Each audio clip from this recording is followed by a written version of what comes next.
mais je suis pour le procès. Parce que nous avons des choses différentes.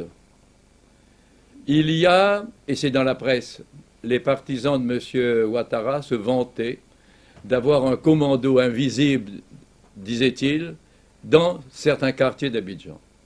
C'est-à-dire des militaires, des rebelles déguisés en civils, et qui prenaient les civils comme otages, comme boucliers humains. Il y a eu, à ce moment-là, des affrontements, avec des dommages collatéraux incontestables, que je suis le premier à regretter. Mais ça se situe sur des plans individuels.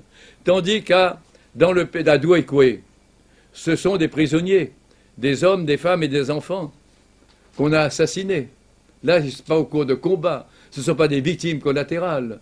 Ce sont des gens prisonniers qu'on a achevés à la machette et au pistolet. Et dont on a tenté de dissimuler les cadavres ensuite en les brûlant. Et ça, c'est l'ONU qui le reconnaît. Donc, il y a eu, comme dans toute guerre civile, il y a des morts des deux côtés, mais il y a des différences évidentes.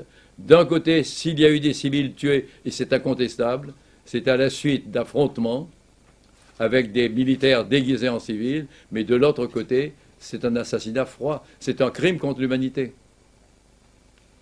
Par exemple, vous posez la question de certaines victimes. Manifestement, nous ne contestons pas qu'il y a eu des victimes. Mais quand M. Ouattara fait son discours, est-ce qu'il condamne les massacres commis à l'Ouest? Non. M. Ouattara ne les condamne pas, alors que l'ONU et la Croix-Rouge internationale les dénoncent. Et d'autre part, s'il y a aujourd'hui cette situation chaotique dans Abidjan, il faut bien réfléchir d'où vient cette situation.